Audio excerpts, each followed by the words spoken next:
오늘 저희들 들을 말씀은 마태복음 1장 1절부터 6절입니다. 제가 읽겠습니다. 아브라함과 다윗의 자손 예수 그리스도의 계보라.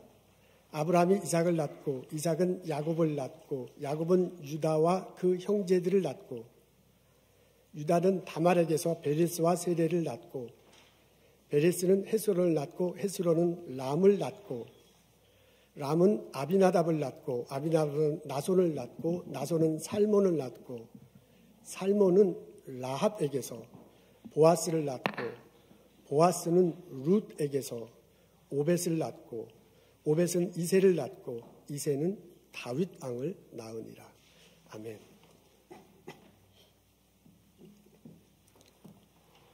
소설가 로맨 가리의 작품 중에 벽이라는 단편 소설이 있습니다. 런던 시내가 배경됩니다. 런던 경찰국의 법의학자가 자신의 경험담을 이야기하는 형식으로 전개됩니다. 12월 31일 그의 마지막 날 새벽 사망 사건이 발생합니다. 런던 시내 허름한 집에서 20대 청년이 목매어 자살을 한 사건입니다. 경찰과 그 의사가 사건 현장을 찾아가요. 방에 들어가 보니 목매어 죽어 있습니다. 유서가 옆에 있어요. 무슨 이유로 죽었는지 궁금해서 그 의사가 유서를 읽어봅니다. 청년은 외로운 사람이었습니다. 가족도 없고 친구도 없고 돈도 없습니다. 크리스마스 저녁이 됐어요. 이런 날은 가족들과 함께 사랑하는 사람들과 함께 따뜻한 방에 있으면 좋겠지만 현실은 그렇지 못합니다. 그 청년이 상상을 해봅니다. 옆방에 아가씨가 있는데 그 아가씨가 참 예뻐요. 너무나 예뻐서 방을 이렇게 지나다 훔쳐보기는 했지만은 그 여자하고 말 붙여보지는 못했습니다. 오늘 같은 날 옆방에 있는 그 아가씨와 함께 같이 식사를 나누면 얼마나 좋을까 하는 상상을 해봅니다. 바로 그때 옆방에서 소리가 납니다. 옆방에서 침대가 흔들리는 소리가 나요. 곧 이어서 그 아가씨의 신음소리가 들립니다. 그 소리에 행복한 상상이 무너집니다. 소망이 깨져버립니다. 그 신음소리를 듣고는 참을 수가 없어서 자살을 합니다. 의사가 현장을 나와 경찰국으로 가다가 궁금해졌어요. 도대체 그 아가씨가 얼마나 예쁘길래 이런 자살 소동을 벌이는 것일까? 되돌아가요. 아가씨 방 앞에 섰습니다. 문을 두드려. 근데 나오지 않습니다. 그래서 더 큰 소리로 문을 두드리고요. 옆방에 사건이 벌어졌는데 그것에 대해서 아느냐고 물어보면서 얼굴을 보기를 원했는데 나오지 않습니다. 그래서 의사가 포기하고 다시 경찰국으로 돌아가려고 하는데 주인이 들어와 열쇠를 가지고 왔어요. 그래서 그 주인과 함께 열쇠를 타고 문을 열고 들어갔더니 놀랄 만한 일이 벌어졌습니다. 여자가 죽어 있습니다. 독약을 먹고 끔찍한 고통에 몸부림치다 죽었습니다. 그녀 옆에도 유서가 써 있어요. 그래서 그 의사가 유서를 읽습니다. 외롭다. 크리스마스에도 혼자 있어야만 해서 나는 쓸쓸하다. 이 고통스러운 고독을 나는 더 이상 견딜 수 없다라고 쓰여 있었습니다. 옆방 청년이 들었던 침대 소리는 그 신음소리는 옆방 처녀가 몸부림치며 죽어가는 소리였습니다. 벽 하나를 두고 청춘 남녀가 자살했습니다. 참 안타깝네요. 그건 소설이야. 소설 속의 이야기지만은 읽으면서 마음이 무겁습니다. 벽이 두 사람과의 대화를 막았습니다. 벽이 두 사람들의 마음의 진심을 이해하지 못하도록 했습니다. 저는 이 소설을 읽으면서 질문이 생겼어요. 누가 이 벽을 만들었는가? 건축 설계사가 이 벽을 만들었습니까? 그 방의 건물 주인이 이 벽을 만들었습니까? 아니면 옆방에 사는 청춘 남녀가 스스로 그 벽을 세워놓은 것은 아닙니까? 오늘 저희들은 마태복음 1장에 있는 말씀 읽습니다. 족보가 나오네요. 아브라함부터 다윗 왕에 이르고 그리고 예수님까지 이르는 계보가 나옵니다. 왕들의 계보예요. 이 계보를 읽다 보면 눈에 띄는 것이 있습니다. 여자의 이름이 등장합니다. 왕의 계보에 여자의 이름이 등장하는 것은 아주 이상한, 그때 당시 문화로서는 이상한 일입니다. 구약시대 때 여성은 사람들을 숫자를 셀 때 여성은 세지 않았습니다. 신약 성서에 이르러서도요, 여성에게는 법적 권리가 없었습니다. 그런 문화권이었음에도 불구하고 이 왕들의 계보에 남자아이들이 연결되어 있는데 여자 이름이 당당하게 등장합니다. 다말이 나오네요. 라합이 나오고요. 라합이 나오고 그 다음에 룻이 나오고 우리아의 아내라고 표현되어 있고 마리아가 나옵니다. 그런데 그 여성들의 이름을 읽어보면 더 이상스러운 게 그 마리아를 제외하고 구약성에 나오는 여성들의 이름은 다 한 가지씩 구구절절 사연이 있기 때문에 그렇습니다. 오늘 저희는 그 중에서 첫 번째 여인 다말에 관한 이야기를 한번 들어보도록 하겠습니다. 여러분 앞에 2절과 3절에 보면 이렇게 적혀져 있습니다. 앞에 있는데 다 같이 읽겠습니다. 시작. 아브라함이 이삭을 낳고 이삭은 야곱을 낳고 야곱은 유다와 그 형제들을 낳고 유다는 다말에게서 베레스를 낳았다 했습니다. 아브라함, 이삭, 야곱은 익숙한 이름이죠. 어렸을 때부터 능히 들었습니다. 유다도 많이 들었어요. 야곱의 12아들 중에 하나입니다. 그 유다가 다말이라는 사람으로부터 베레스를 낳았다고 합니다. 유다는 남자네요. 그러면 다말은 여자인 것임에 틀림없습니다. 그 여자 이름이 기록되어 있습니다. 이분에 관한 내용이 창세기 38장에 나오는데 그 이야기를 들어보면 이건 막장 드라마입니다. 사건은 그 38장에 보면 이렇게 적혀 있습니다. 유다가 가나안 지역으로 이사를 가서 살게 됩니다. 아들을 셋 낳습니다. 그리고 그 아들에게 결혼을 시키려고 합니다. 첫째 아들을 결혼시켰어요. 그리고 며느리를 데려왔는데 그 며느리가 가나안 여인이고 이름은 다말이었습니다. 두 남자가 이제 첫째 아들과 다말이 합방을 했는데 이상하게 아이를 낳지 못하고 첫째 아들이 죽었습니다. 그래서 시아버지가 며느리를 둘째 아들에게 합방시키려고 합니다. 지금은 말이 안 되는 소리지만 그 시간 그때 문화에서는 그런 것들이 가능했습니다. 어떻게 된 일인지 둘째 아들도 죽었어요. 그래서 셋째 아들에게 시집을 보내야 할 판국이 됐는데 셋째 아들이 너무 나이가 어린 거야. 그래서 시아버지가 며느리에게 제안을 합니다. 셋째 아들이 나이가 너무 어리니 너는 친정집에 가 있으면 어떻겠느냐. 그리고 셋째 아들이 장성하면 너에게 시집 보내서 너의 후손을 있게 하겠다. 합리적인 제안이에요. 그래서 며느리가 친정집에 돌아갑니다. 세월이 흘렀습니다. 셋째 아들이 장성했어요. 근데 연락이 없는 거야. 그러던 어느 날 며느리 다말이 시아버지 유다가 자기 동네 근처에 잠깐 들리러 온다는 얘기를 듣습니다. 딥나라는 성읍에 와서 양떼 털을 깎는다는 소식을 들어요. 그래서 그 다말이 변장을 합니다. 과부 옷을 벗어버리고요. 긴 천으로 얼굴을 가리고 몸을 가리고 난 다음에 딥나 성문 앞에 서 있어요. 양떼를 몰고 유다가 찾아옵니다. 그리고 성 안으로 들어가려고 웬 여자가 서 있는 거야. 몸 파는 사람 같아. 그래서 그 사람에게 제안을 하잖아요. 오른밤 하루 너한테 묵겠다. 그 여자가 받아들여요. 그래서 그날 밤 하루를 묵었습니다. 다음날 싹을 지불해야 될 거 아니에요. 돈이 없으니까 뭐라고 얘기하면 내가 증거물, 담보물을 하나 잡히겠다. 그러면서 준 게 지팡이에요. 지팡이가 이제 또 다른 것들을 줘요. 그러면서 나중에 내가 내 양떼 중에, 내 떼 중에서 그 동물 중에서 염소 새끼를 보낼 테니까 그 염소 새끼를 받으면 이 지팡이를 돌려달라 하고 약속을 하고 떠났습니다. 나중에 이제 유다가 집에 돌아왔어요. 그리고 약속한 대로 딥나라는 동네에 친구한테 연락을 해서요. 염소 새끼를 보내요. 그리고 내가 여차저차한 일이 있으니 이 염소 새끼를 성문 앞에 있는 그 여자에게 주고 내가 맡긴 그 지팡이를 가지고 와라. 친구가 갔더니 없어요. 그런 여자 없다고 하더라 하고 되돌아왔습니다. 시간이 흘렀습니다. 3개월이 지납니다. 이상한 소문이 들려. 며느리한테 임식을 했대요. 아니 과부가 임신하더니 이게 말도 안 되는 순간 노발대발해서요. 시아버지가 며느리를 호송합니다. 그리고 불에 태워 죽이려고 합니다. 며느리가 끌려왔어요. 너 도대체 어떻게 된 일이냐? 누구 때문에 임신했느냐? 다구쳐 물으니까요. 물건 하나를 내밀면서 이 남자 때문에 내가 임신했습니다 하고 내미는데 지팡이에요. 그 지팡이가 유다의 지팡이에요. 시아버지의 지팡이야. 그래서 시아버지가 그랬대요. 네가 옳도다. 네가 지혜 있도다. 그리고 같이 결혼했대요. 시아버지하고 며느리가 합방을 해서 아들을 낳았어.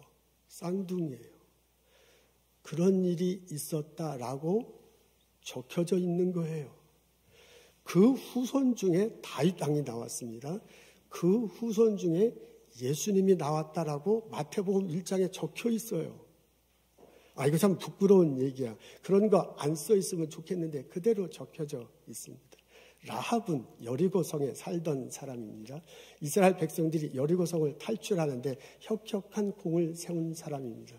근데 그 라합이 기생이었다고 합니다. 룻은 모압 여인이었습니다. 나오미하고 이제 그 집안들이 모압 지방에 가서 산 적이 있잖아요. 아들한테 결혼을 시켰는데 아들들이 다 죽었어요. 그래서 시어머니 나오미가 나 고향으로 돌아갈다 하는데 그 며느리 룻이 따라오잖아요. 베들레헴까지 와서 살고 나중에 보아스하고 결혼한 장면 여러분 다 아시죠? 그 룻은 과부였습니다. 가난한 과부였고 이방 여인이었습니다. 마태복음 1장에 보면 우리아의 아내라는 사람이 등장하네요. 이름은 밝히지 않아. 근데 우리는 그 우리아의 아내가 누군지 너무나도 잘 알아. 그 이름은 당당한 밧세바라는 사람입니다.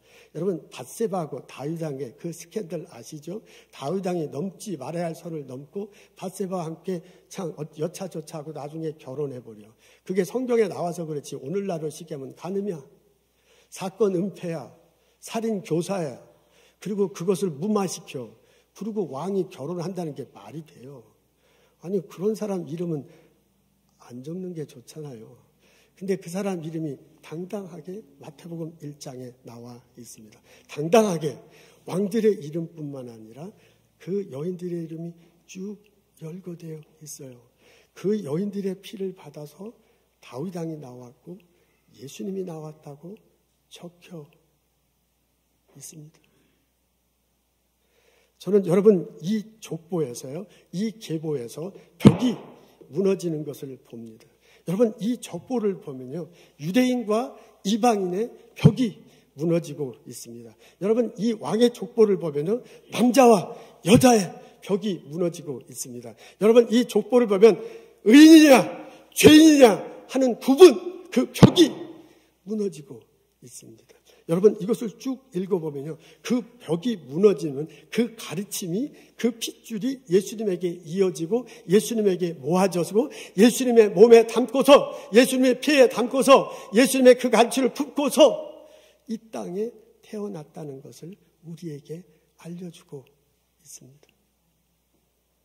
예수님은 살아계시면서 예수님은 사역을 하시면서 이 가르침을 전하고 몸소 보여주셨습니다.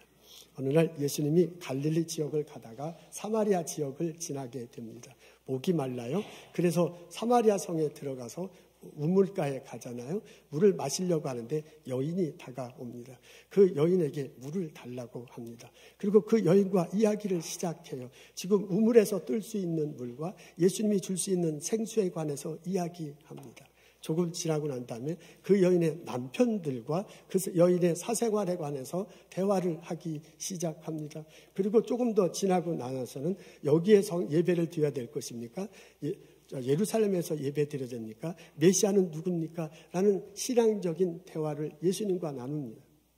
여러분 이런 내용을 가지고 대화를 나누는 중에 여인이 바뀌어요. 마음이 바뀌어요. 몰랐던 것을 알게 돼요. 그리고 대화하는 중에 뭔가 느껴지는 게 있어요. 이분이 그리스도구나. 이분이 우리가 말하는 그 예수 그리스도구나 라는 것을 느끼게 되고요. 고백하게 됩니다. 그리고 그 여인이 어떻게 했는지 아시죠? 당장 마을로 내려가요. 그 여인은 마을 사람과 얘기하지 않던 사람이에요. 그 해가 쨍찌는 때 우물가에 온 이유는 마을 사람들과 만나고 싶지 않아. 나의 부끄러운 갖고 그 사람들에게 만나고 싶지 않아서 그때 온 사람이에요. 근데 이 사람이 예수를 만나자마자요, 바로 마을가로 갔잖아요. 내가 예수 그리스도를 만났다. 그러니까 그 마을 사람들이 놀라서 진짜냐. 그래서 우물가에 다 같이 쫓아와요. 그리고 예수를 초청해요. 그리고 그 예수님의 얘기를 듣고 예수를 믿기 시작했다고 합니다.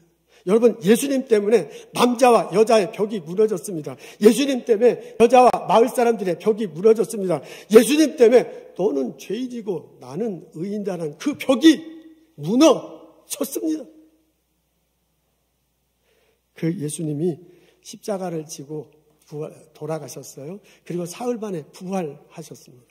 예수님이 십자가에 돌아가시면서 피 흘리시면서 우리들의 죄를 용서할 길을 열어주셨습니다. 우리들을 의롭게 할 길을 열어주셨습니다. 우리들을 구원의 갈 길을 열어주셨어요. 이제 그 피가 내 죄를 용서함을 위한다. 내가 그것을 믿고 받아들 때 의롭게 된다고 하였습니다. 내가 그 사실, 그게 역사적인 사실이다. 그 의미가 이런 것이다. 그 결과, 그것을 믿으면 이런 결과가 난다는 것을 듣고 알고 내가 믿을 때 그것이 곧 나의 것이 됩니다. 그 예수의 피로 내 죄가 용서되고 내가 의롭게 됩니다. 그 예수님의 보혈로 내가 의롭게 되고 구원의 길을 열 수 있도록 예수님께서 길을 열어주셨습니다. 근데 이것이, 이 은혜가 누구든지 모든 사람에게 열려있다는 것이 아닙니까? 하나님이 세상을 이처럼 사랑하사 독생자를 주셨으니 누구든지 저를 믿으면 멸망치 않고 영생을 얻게 되리라 하셨습니다. 누구든지 모든 사람에게 이 의롭다 하심은 구원의 길은 열려 있습니다. 이방인이냐 유대인이냐 상관없습니다. 여자냐 남자냐 상관없습니다. 너가 죄인이냐 내가 의인이라 불리느냐 상관하지 않습니다. 누구든지 예수 그리스도의 보혈의 피로 용서받고 구원의 길을 얻게 될 수 있습니다.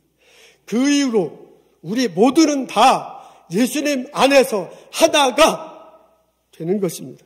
우리는 예수님 안에서 유대인도 이방인도 차별이 없습니다. 우리는 예수님 안에서 남자냐 여자냐 구별이 없습니다. 우리는 예수님 안에서 저 사람이 죄인인가 저 사람이 의인인가 선별할 필요가 없습니다.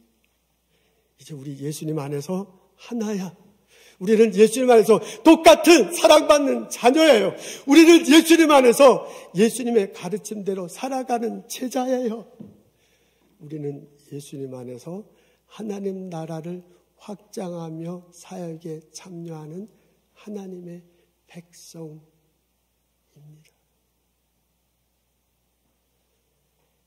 이 깨달음이, 이 실천함이 우리들 삶 속에 이루어지기를 주님의 이름으로 소원합니다.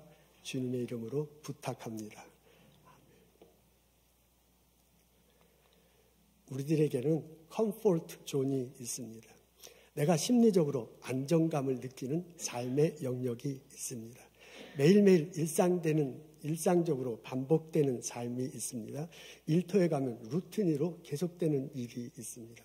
그렇게 내게 익숙해요. 그래서 내가 편안해요. 그래서 내가 안정감을 느끼는 컴포트 존이 우리들 모두에게는 있습니다.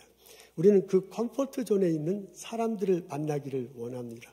내가 알고 있는 사람이야, 내가 대화하기 쉬운 사람이야, 나와 늘상 만나는 그 사람과 만나서 이야기하고 대화하고 커피 마시는 것이 좋아요. 그 사람과 함께 있는 것이 마음이 편안해요. 그래서 나의 컴포트 존에는 만나고 싶은 사람이 있습니다. 그게 우리들 모두에게는 있습니다. 저에게도 그것이 있습니다. 근데 때로는 그 컴포트 존이 사람들로 하여금 거리를 두게 하기도, 나도 모르게 거리를 두게 하기도 합니다. 사실 나는 편하기 때문에 이것은 우리 신앙생활 하는데도 그대로 나타납니다. 우리 교회에 오면 내가 꼭 앉는 자리에 있어요. 앉는 자리가 있어요. 나는 그 자리에 앉습니다. 그리고 내가 인사하는 사람들이 있습니다. 우리 소식 나눌 땐 다 같이 인사하지만 예배 끝나고 인사하는 사람은 꼭 내가 그 편한 사람, 내가 만나는 그 사람과 인사를 합니다.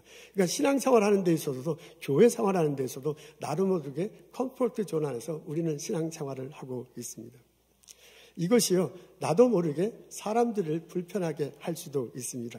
나는 그냥 이것이 편하기 때문에, 나는 그냥 저 사람이 좋았기 때문에, 오늘 좋아하기 때문에 그냥 편한 대로 저 사람과 대화를 나누는데요.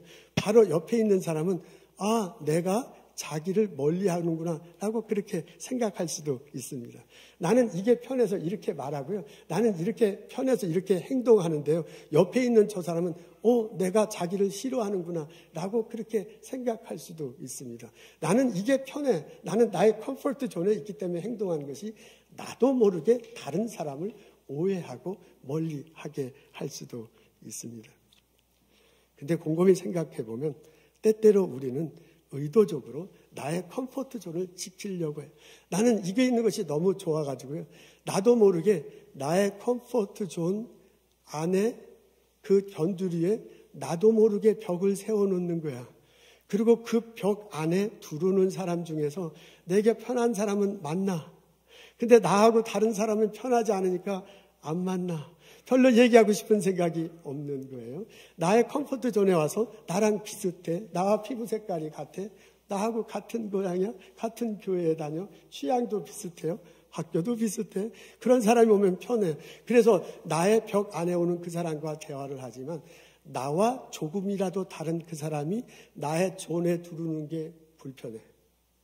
그래서 나도 모르게요. 그 벽을 세워놓고요. 나도 모르게 그 벽을 단단히 하고 있습니다. 아니 어쩌면 나도 모르는 게 아니고요.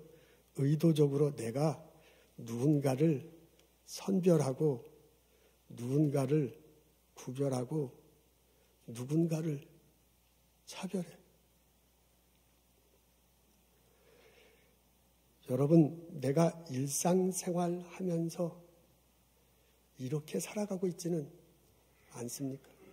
나와 피부 색깔이 다르다고, 나와 취향이 다르다고 그 사람에 대해서 구별한 적은 없습니까? 나는 여자고 너는 여자인데 차별한 적은 없습니까? 내가 교회 다니고 나는 의롭고 선하고 너는 그렇지 못하다는 눈길을 보내면서 그분에 대해서 선별하는 신앙생활을 한 적은 없습니까?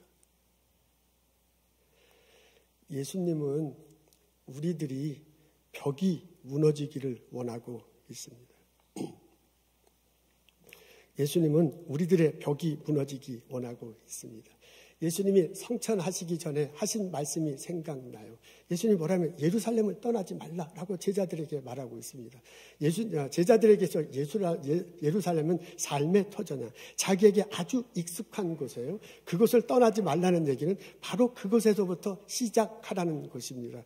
예수님 부활을 처음 만난 그곳, 예수님 만났기 때문에 변한 삶의 모습을 바로 그 삶의 자리에서 보여주라고 요청하는 겁니다. 그래서 예루살렘을 떠나지 말라는 거예요. 우리식으로 표현해서 얘기하면 너의 삶의 반경, 너의 컴포트 존을 넘어서라 라고 예수님이 말씀하신 것입니다. 예수님이 승천하시기 전에 우리에게 요청합니다. 유대를 떠나서 유대와 사마리아와 이스라엘과 땅끝까지 가라고 그래요. 그 말이 뭐냐면 너의 땅의 영역을 넘어서라 라는 그런 얘기입니다. 예수님이 뭐라고요? 모든 민족에 가서 내 뜻을 가르쳐 지키게 하래요. 그게 뭐예요? 모든 인종의 벽을 넘어서라 그런 얘기입니다. 예수님이 승천하시기 전에 우리에게 마지막으로 부탁한 것은 나의 컴포트 존을 넘어서는 거예요. 나의 벽, 나의 한계, 그것을 넘어서서 그리스도의 이름으로 다가가라 라고 요청하셨습니다. 이 예수님의 요청이, 이 예수님의 가르침이 나의 삶에 다가와서 나의 삶에 실천되고 나의 벽을 넘어서며 살아가는 나와 여러분 되시기를 주님의 이름으로 소원합니다. 부탁합니다. 축복합니다. 저희들은 성탄절 시기를 맞이하고 있습니다. 이렇게 성탄절이 되면 카드를 보냅니다. 작은 선물을 보냅니다. 내가 잘 아는 그분, 나의 컴포트 존에 있는 그 사람에게 보내요. 예수님 이름으로 사랑합니다. 예수님의 복이 전해지기를 원합니다. 라고 이렇게 교환하면서 우리는 지내고 있습니다. 그렇게 우리는 또 다른 성탄절을 맞이합니다. 여러분, 이번 성탄절은 나의 컴포트 존을 넘어서면 어떻겠습니까? 내가 쳐놓은 그 벽을 넘어보면 어떻겠습니까? 이제까지 내가 카드 보내지 않았던 그 사람들에게 카드를 보내는 거예요. 같은 회사에 다니면서도 말 한 번 하지 않았던 그 사람, 내가 같은 연구소에 있으면서도 밥 한 번 먹지 않았던 그 사람, 내가 가르치는 학생이면서도 눈길 한 번 주지 않았던 그 학생에게 어떻게든 나의 카드를 보내면서 사랑을 표현하는 것입니다.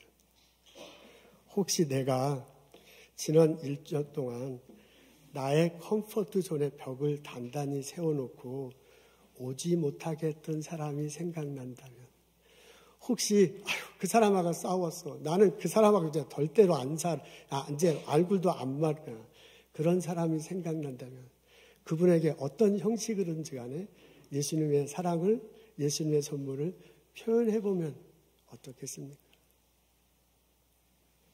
혹시 내가 지난 1년 동안 분명히 선을 딱 그어놓고 선별한 사람이 있어, 구별한 사람이 있어, 차별한 사람이 생각난다면 그 사람을 위해 축복하고 기도하면 얼마나 좋겠습니까? 나의 컴포트 존 안에서만 생활하는 것이 아니라 내가 세운 그 벽을 넘어서 가는 것입니다. 나의 담벼락 너머에 있는 그 사람에게 예수님의 빛이 전해질 것입니다. 나는 예수님으로 받은 사랑이 있습니다. 나는 예수님으로 받은 축복이 있습니다. 그걸 카드 한 장으로, 그걸 전화 한 통으로, 그건 따뜻한 한마디로, 같이 식사하자는 말로 담장 너머에 있는 사람에게 전해주는 거예요. 내가 쳐놓은 벽, 그 벽 너머에서 그 사람은 외로워할지도 모르는데 내가 보낸 사랑으로 외로움이 사그라질 수도 있어. 그 사람의 고독이 녹아버릴 수도 있어. 내가 쳐놓은 벽 너머에서 나 이제 죽게 생겼어, 몸부림치다 자살할 거야 하려고 했던 사람이 살아날지 누가 압니까?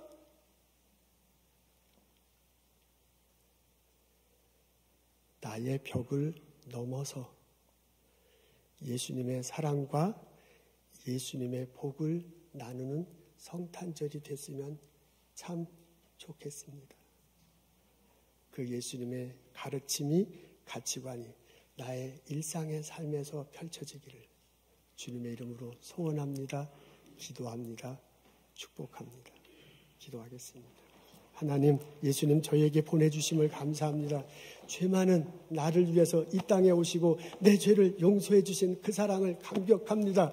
되새겨 봅니다. 감사합니다. 주께 받은 그 사랑, 주께서 주신 그 은혜, 주께가 준 그 축복을 이웃들에게 나누며 살게 하여 주옵소서. 내가 채운 벽, 그 너머에서 울부짖는 형제자매에게 다가갈 수 있는 마음을, 믿음을 허락하여 주옵소서.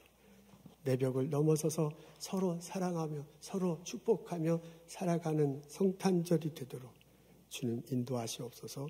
주여 도와주옵소서. 예수님 감사합니다. 예수님 이름으로 기도합니다.